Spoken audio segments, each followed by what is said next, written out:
Often, the work to find our Black women and girls falls on grieving families. Of missing Black women and girls, cases that are often under-investigated by police and unreported by mainstream media. Orange County Sheriff's Office. I'm calling to find out if I can have a wellness check, please. How was this even able to happen? How did they let this happen? Okay, so you guys, welcome back to the channel. And if you are returning, thank you for deciding to join us again for one of these videos. And if this is your first time here, thank you so much for joining us. It is very, very important that we shed light to these devastating cases, whether it is a disappearance or a wrongful death. I am just glad you guys are here supporting their story and justice. And as always, today this case is definitely no different. I do just want to jump straight into this video only because there is legit no background information on the people involved in this case. Usually I like to give little details or little background stories on the victims or even little info on the suspects, but there were much information, and even with the updates there were just a few afterwards, and that was literally all. I do not want to spend long on the intro. I just want to go ahead and get into this case on Jeanette Michelle Hawes. So this pictured here is Jeanette Michelle Hawes, and she had her first daughter at the age of 19 years old, and a few years later she was then blessed with a little baby boy. And under two, I'm pretty sure Jeanette was under a lot of stress, but she seemed to hold it together for a while. But people were truly starting to notice a change in her behavior. Jeanette soon reaches out to her family, and when she's talking to them, the way it's coming out is not understandable to them. She's sounding crazy, and this of course alarms her family. And one family member in particular, her sister, was definitely worried. And I do not blame her. I don't know how close they were, but I can definitely see why her sister was acting bizarre, saying weird things, and just basically acting completely out of character for them. So of course her sister wanted to know what was going on. On November 28, 2007, the police received a call from a woman named Sharonda. Sharonda M. Jenkins was one of Jeanette's sisters, and this call had basically been a wellness check for her, just a sister reaching out, attempting to get help. She had felt that not only was her sister in danger, but her niece and nephew as well. And this call was followed after an incident happened at a bus station in Augusta involving Jeanette. There had been police involved, and the mother had actually hit Sharonda up and was like, listen, I need you to go ahead and go get your sister. And Sharonda agrees, of course. And at this time it's like 10 in the morning, and so Sharonda's like, okay, bet. Now we do know this information because this information was given to the Aikens Public Safety Department by Jeanette's sister. And at this time, the detectives had a theory that Jeanette had actually been in Atlanta, but they were still curious as to what her travel destination had been, and more specifically, who she had been bringing her children to see or who they might have saw. And when her sister had finally arrived to the station to retrieve them, Jeanette was not trying to get off the bus. She kept insisting that she had to take her and her two little children and travel to Aiken. And I do hope that I'm pronouncing that correctly. And I don't want to speculate too much on what happened that day because, of course, we do not know the actual events of what went down, but she must have been causing some kind of ruckus or some kind of disturbance for them to want her off of the bus. And I did search and search, but I could not find like any videos or anything, or like any articles of anything that explained how she was acting. And at first I was thinking like, how did they get in contact with her family? But then I was like, okay, maybe her phone. But like the events before Jeanette was picked up are literally unknown to us. And after some time of her sister pleading and the bus driver refusing to drive her, Sharonda is like, look, I'm gonna go ahead, I'm gonna drive you guys, and let's go. And Jeanette is like, okay, let's go. So she finally goes ahead, she gathers her belongings and her babies, and she finally gets off the bus. A little off topic, but I know the passengers is probably like, thank God. And so at this point, they're in the car and they're driving and they're driving and they're driving, and that is no exaggeration. And they're driving for so long. Sharonda is like literally getting upset. She's like, Jeanette, where are we going? Because like at this point, they are driving for hours, and this is no exaggeration because you see, Jeanette is directing her sister to many different places, but she's not giving her like clear directions on where to go, like a set destination. She's like, go here, drive here, no, turn here, go up this way. And it's like every single time her sister goes to that location, Jeanette changes her mind. And now into Sharonda, after driving for a few hours, she of course needed to stop, get gas for her car. So they stopped at a gas station in Atkins, and Jeanette and the kids, they decided to get out of the car, stretch their legs, get some air. And I am pretty sure you guys know where this is going. Now the trio begins to wander off. And of course, we can't get on Sharonda's case. She is doing so much at one time right now. She cannot keep an eye on all of them, go get gas and, things like that. So she's obviously in the store getting gas. And after coming back, she of course realizes that they're gone. She immediately hops in her car and she goes to find them. And eventually Sharonda finds them, and when she does, the trio was at a KFC. And this KFC had actually been located on Richmond Avenue. And I am going to go ahead and just show you guys a picture so you can get a visual. Because for me, I do need to see things, put it in picture. And yes, I can read and or listen to a podcast and make my own picture, but I love when I can see the actual location. Now, Jeanette did not want to leave yet again with her sister. She's like, Sharonda, I'm fine, relax. Disregard all the shit that I said from earlier. Trust me, I'm okay. And her sister's like, you know what? Whatever, fine. I trust you. I will see you later. Just keep in contact with me. Keep your phone on you and answer when I call. So Sharonda leaves them at the KFC, and she's of course worried about them, and rightfully so, because we know from the incident from earlier and just the fact that she has her niece and her nephew. Jeanette had every right to worry. So Sharonda, like I said, left and decided to keep in close contact with her sister, and she ends up calling and calling and calling and calling. At this point, she is not receiving no response from her. And remember, she just left them. So this sparks immediate red flags for Sharonda, and she wasted no time filing a missing report, and kudos to her for that. Now, of course, this was not the first time the police was notified, and so the detective that had been on the case, he went ahead and did a follow-up report and spoke with the assistant manager at KFC. And if you guys can remember, KFC was the last place that Sharonda had seen her sister and her niece and nephew. They spoke with the assistant manager, and he told them that when he saw them, she was acting weird, and he states that she was acting as if she had been on DRUG or something, but he did see that she was taking care of the children. The detective did go ahead and close the investigation after learning Jeanette was back at her residence with the children. At this time, the trio lived at 2500 Lumpkin Road in, of course, Augusta, Georgia, and they lived at an apartment complex named Shadowwood. And at this apartment complex, they had, of course, a neighbor. This neighbor's name was Gina Anderson, and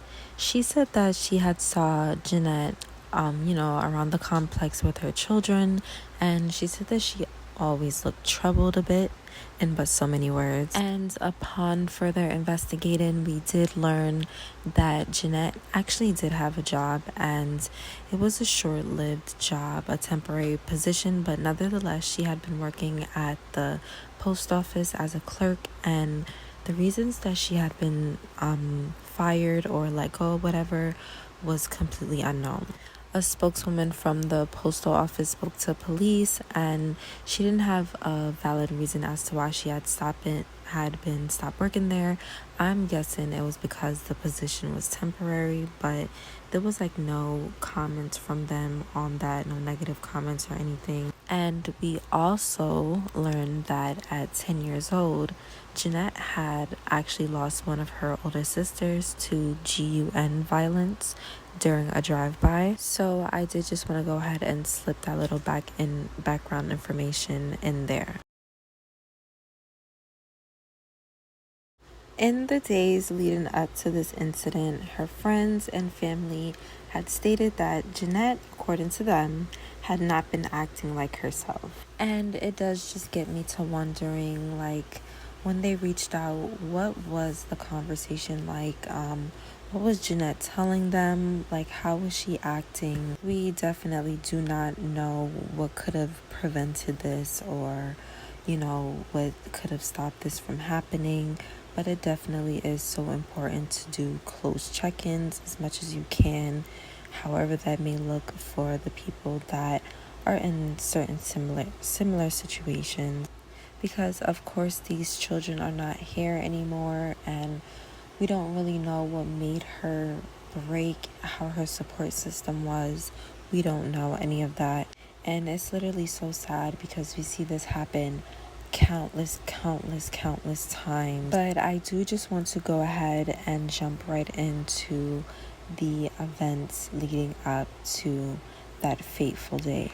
Besides the events at the bus stop and KFC, we do not know what events took place for the family to worry even more, but I do just wish that Jeanette had got the help that she needed beforehand. And really quickly, before we do go ahead and speak about that fateful afternoon, I do just want to go ahead and give this disclaimer, because in the next few parts of this video we will be talking about violence towards children. So if you understandably want to skip this part, please do so now, and I will put the timestamps for when we are finished and you can return to finish the video. Jeanette, on that fateful afternoon, arrived to the food mart located in their hometown of Augusta, and for the most part, things appeared to seem normal when the young 22-year-old mother took her two children into the bathroom and proceeded to lock the door. The shoppers and the pedestrians around were probably just thinking that, oh, look at this mother taking her two children to use the bathroom. But the ear-hurling and ear-crushing screams from the two kids warranted a couple of the shoppers to go ahead and try to get into the bathroom. And honestly, I can't even begin to imagine how those people felt hearing that. And me knowing now what she had been doing in that bathroom just makes my blood boil. In that bathroom, Janet proceeded to stab both of her children in the chest, and she used a steak knife to take out her axe. Her 1-year-old son died on the scene, and her 3-year-old daughter died on her way to the hospital. And now, as I stated before, the shoppers, they did hear the screams coming from the bathroom from the children, and this warned them to try to go ahead and break into the bathroom door, but they were unable to, and so they went ahead and called the police. And my heart definitely goes out to those police officers and the first responders that was on the scene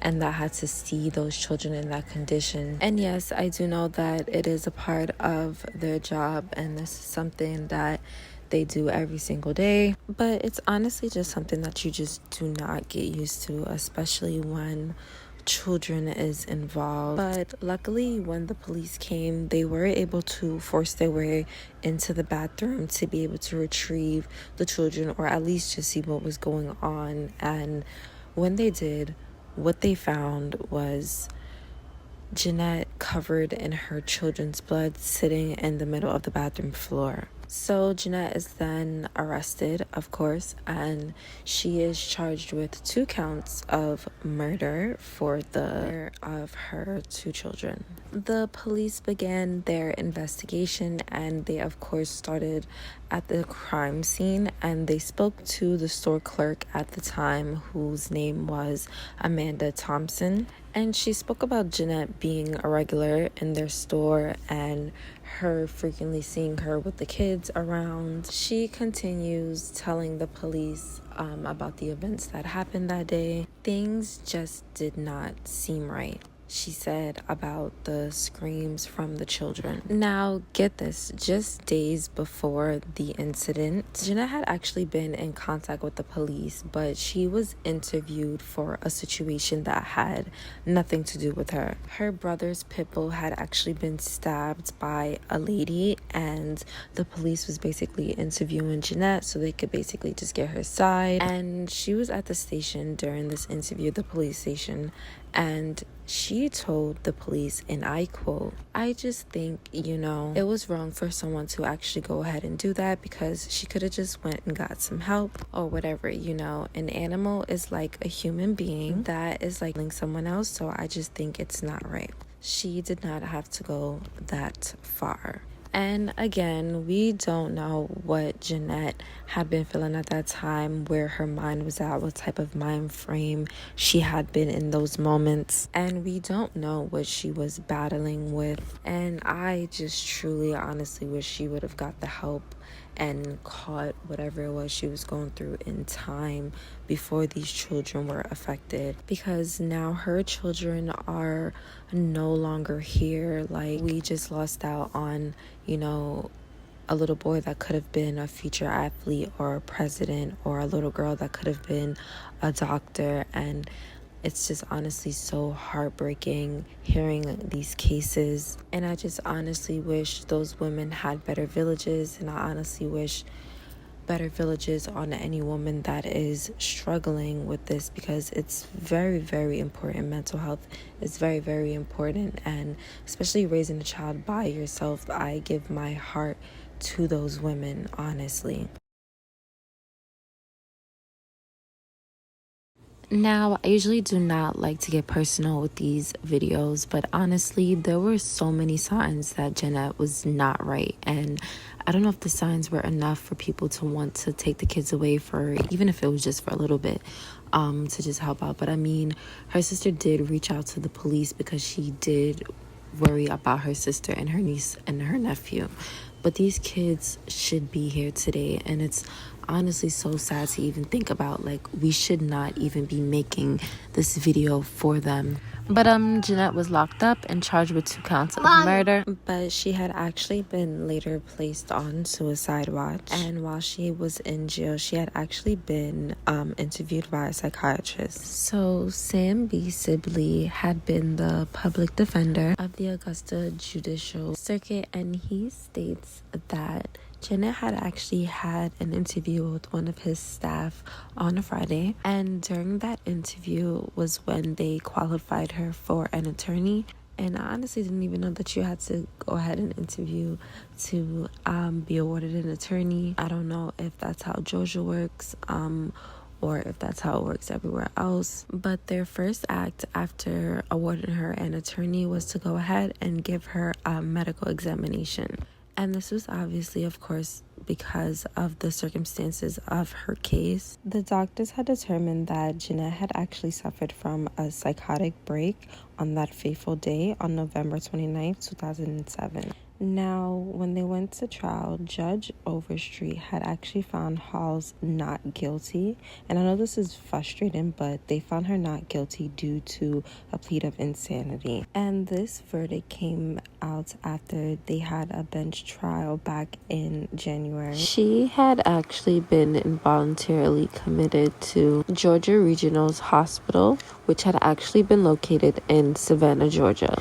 And her being committed involuntarily basically meant that she went against her own wishes. Now, Jeanette had actually been diagnosed with schizophrenia and also bipolar disorder. So while she had been there, she was given therapy, medication, things of that nature being closely observed.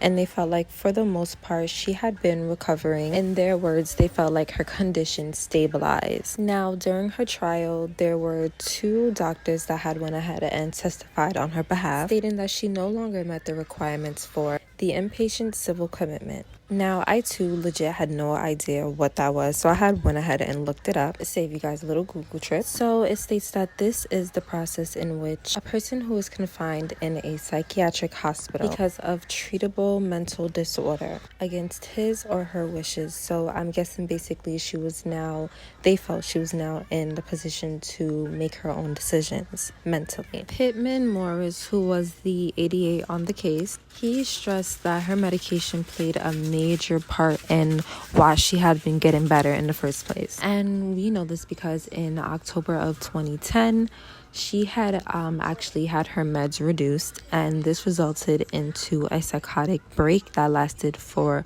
about a week, they said. And also, according to the staff psychiatrist, she had been suffering from a grandiose delusions, and during these delusions, she was stating that she was married to the football player Michael Vick, and that even Michael Jackson was her father. The psychiatrist described Jeanette as hyperactive. She had also been very angry and hostile with the staff there, and she went as far as even attacking some of them.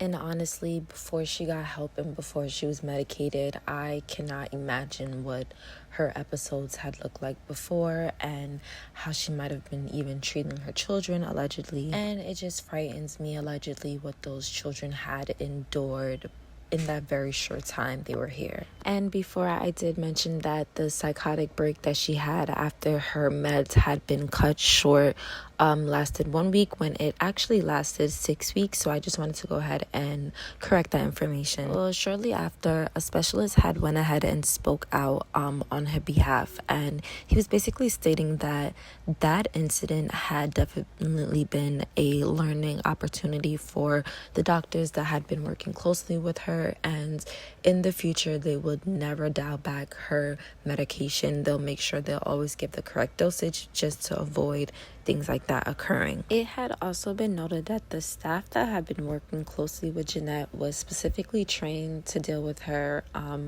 and to just deal with preventing certain situations like her psychotic break. And for some reason, Jeanette had actually been willing to take birth control pills, but I am not sure why she opted to go ahead and take that. I'm not sure if she was having like visitations, if she was able to go outside or anything like that. But she was willing to go ahead and start taking birth control pills so she can prevent herself from having any more children. So maybe they meant like in the event that she had been released, then she'll start taking them to prevent herself from having any more children. Judge Overstreet, however, was not buying this. He did go ahead and limit her strict supervision, but he kept going ahead and denying any petition or any possibility of her being able to come out of the facility, basically. Now, on May 3rd, back in 2022, Jeanette had actually made major headlines once again in the news when she had actually been denied for conditional release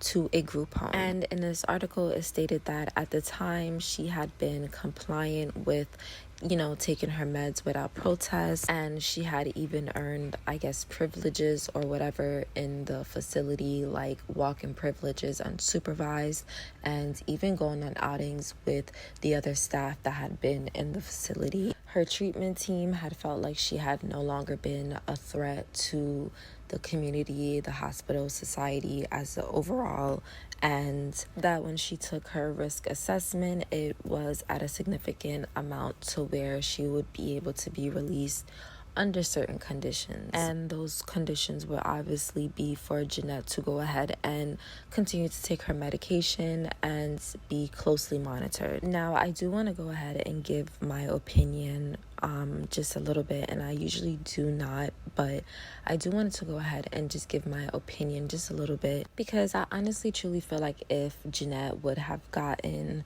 this help sooner, if she would have had someone to supervise her sooner with the children, just things like that, medication, being diagnosed but not being treated is very, very dangerous. Things would have been completely different, and her children would still be here. And with these cases, when covering them, I do not like to go ahead and quickly just always put my opinion or my personal input on it, because I do want to go ahead and give out nothing but raw and unbiased information and videos. But This case truly disturbed me because people saw that something was wrong, and everyone knew, like, you know, she knew that something was wrong, and it was just like, it was too late.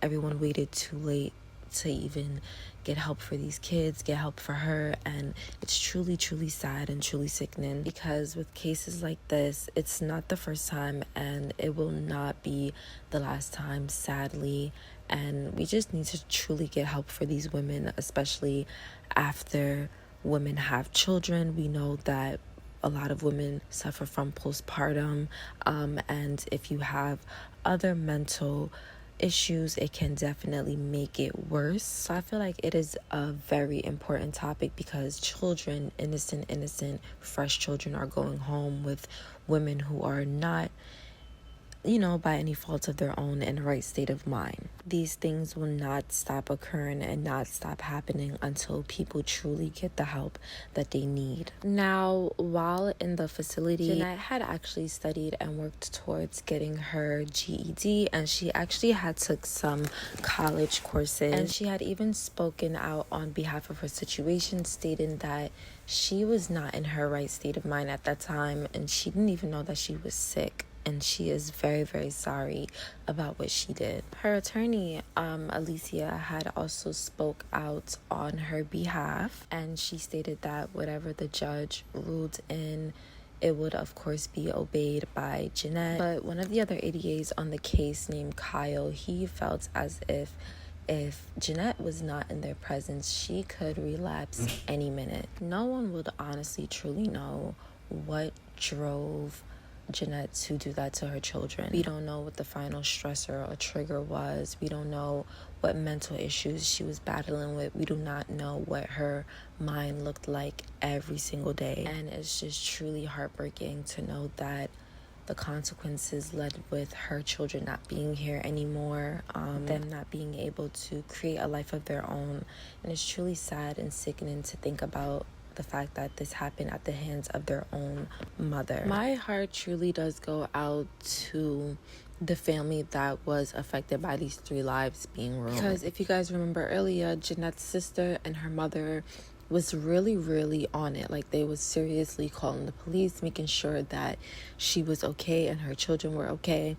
So I do definitely, my heart goes out to them. I send my condolences to them, and I send my prayers to them, because they honestly lost 2 precious lives that didn't even get to make their statement in this world. They truly lost 3 people that day. They lost those 2 children that are no longer here with us, and they lost Jeanette, who will most likely be locked and confined for a long time. So a family was definitely greatly affected by this, and those people that was in the store and saw that scene that day, truly traumatizing, and it's even sickening, and it chokes me up to even report on it. So I can just imagine how those people felt, those past buyers that had to see that scene and hear those screams. But I am glad to be here sharing the story and covering the story, because these children's story deserve to be heard. Like, even when I was going ahead and researching this case, I saw absolutely no coverage on it, and that sucks because it happened a while ago, and it also sucks because cases like this happens way too often, and these conditions and the consequences behind these conditions need to be studied and investigated more and shed more light upon. These children truly deserve for their stories to be heard over and over again. But that was it, you guys, for this video. And I do thank you guys for tuning into Shakayla and Jordan's video, because I was not able to find any coverage on these kids' case. And please, honestly, if you know any children that is in rocky home life situations, do not hesitate to reach out and get help for those children, because you can most definitely be saving their life. And as always, if you guys have any dialogue that you guys want to have in the comment section, please keep it respectful, because their family is obviously still watching and still out there, and it costs nothing to be respectful. Thank you so very much again for tuning into this video. If you guys have any cases that you want me to cover, definitely go into the comment section and see the first comment, and you can see my business email where you guys can send me any stories that you want me to cover. And I will see you guys in the next video. Bye bye.